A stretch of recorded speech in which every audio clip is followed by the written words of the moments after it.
is Black and Purple Math and Ministry, and what we're going to try and do is try to expand on explaining on what happens when you have a limit of some kind of function, where when you plug in the limit into the function, it reaches to something divided by 0, which can be a problem. So the question is, there is a problem, but how do we try to redefine that problem? So right over here, when we have the limit of something of a function is going to be equal to something that's divided by 0, here's something that we have to think about. A reminder is that the prompt is the function has to be a polynomial divided by another polynomial, where the denominator cannot be 0 because that's undefined. But here's what really has happened. We gotta figure out then just what do you mean by undefined. We know that on the graph that when you get something that's undefined, there's supposed to be a vertical asymptote, where there are 3 case scenarios. The first one is when the lines are going to go straight up to positive infinity when the asymptote is 0. The other one right here is also the asymptote is x equals 0. But the thing is, these lines go to negative infinity. But the last part, since the asymptote is still 0, but one goes up and the other one goes down, a limit cannot be defined by something that has 2 different things, which does not make sense, hence does not also mean it exists. It does not exist. So when something is undefined, we gotta find out what do they mean by undefined, because all we get is the asymptote, but not the true picture. So what are we gonna do about that? So what we can do about that is there are some things that we can take a look at. When trying to understand all of the different limits, the 3 things are, if you have anything divided by a non-zero denominator, then it's the best idea that you plug it in. You would plug in the limit into the equation, the function equation. If you have 0 divided by 0, then that's going to mean you're going to factor out the stuff. That means that, hey, it's okay, but what we're really dealing with, which is the main problem, is the non-zeros, where there's a vertical asymptote and you check one side if it's infinity. So going back from the initial page, we don't know when the mission has failed, if it goes left, or if it goes right, or if it doesn't actually exist. When the mission fails, we gotta know what direction, how did it fail. So going over here, we're gonna try something out. So when the mission does fail, consider this. The limit of p of x, the limit of the x, so when the mission does fail, here's what we can do at a process. When the limit of x goes to some kind of limit to the left side, because that negative sign, we don't know if it's what direction of infinity. The same thing goes to this one, where it's positive as well. So here's where we can guess and check. When we force the limit to equal something that's other than 0, we can have 2 scenarios. So here, we decide to have negative 2.1, because that's a little less than 0, forcing the denominator to be less than 0. So mathematically, we can say that the top one is going to be negative right here, and the bottom one is also negative, and the negative times a negative is going to be a positive number. So that means it's going to be a positive infinity. But wait, we have a positive infinity right here, but what about the other one? We gotta look at the right side of the equation. So we have, when the x goes to negative 2 to get this function, we don't know what the infinity is.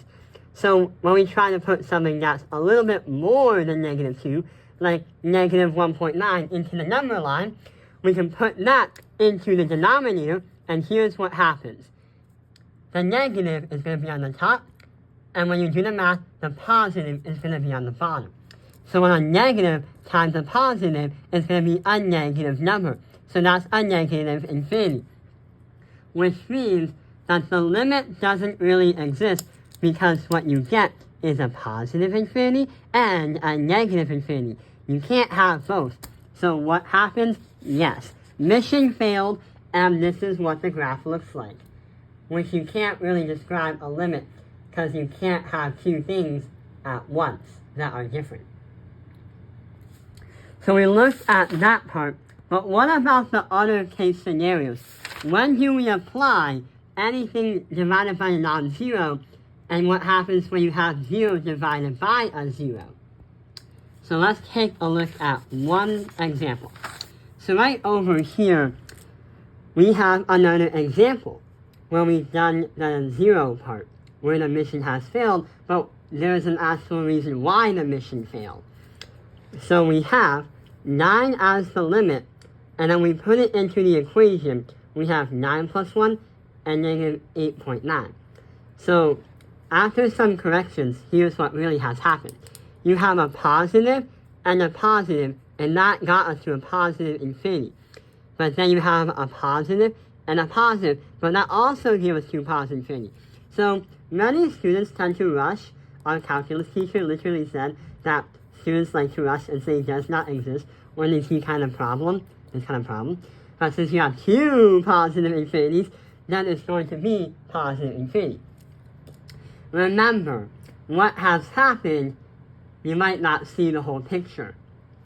But what about the other case scenarios? So right over here on the top one, when the x goes to the limit of 0, what's going to happen? What's going to be the final answer? So this one does not have a divisor of 0. So we can take the little shortcut and say that anything divided by nothing than 0, you have to plug the x into the equation. So we're trying to find that final answer. So that 0 goes into x, and x. And when you algebraically do the math by plugging in, you get negative 8 divided by 2. And eventually, that brought us to a final answer of negative 4. But what about this one right here? When you try to plug in the 2's into the x, you get 0 divided by 0. So when you get 0 divided by 0, here's what you have to do. You have to factor it out. To understand when something's undefined, here's what we can say. If you have a 0 divided by a k, a number is just okay, go ahead. But if you have a k divided by a 0, then it's knockout. You can't do anything else about it. So right over here, we had to factor out the equation and realize that x minus 2 here and x minus 2 there, they're asymptotes. But we're not done yet. We found that the limit where the x approaches 2, 4 divided by x minus 1, we do 4 divided by 2 minus 1, that's going to be 4. Yeah, 4, because you have 4 divided by 2 minus 1 is just 1. So 4. You're going to just check your addition, because that's going to throw you off. And the last case scenario is another problem, where when you plug in the 1 into the x's, you get a divided by 0 problem.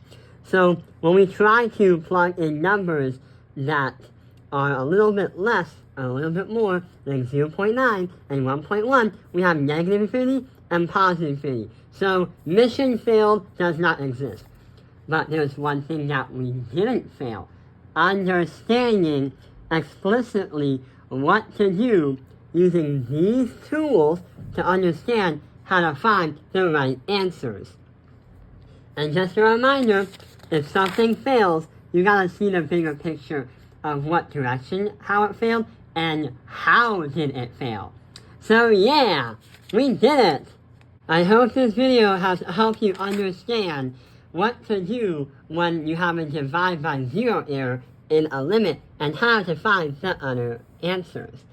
Thank you for watching Black and Purple Math and Ministry. Like and subscribe.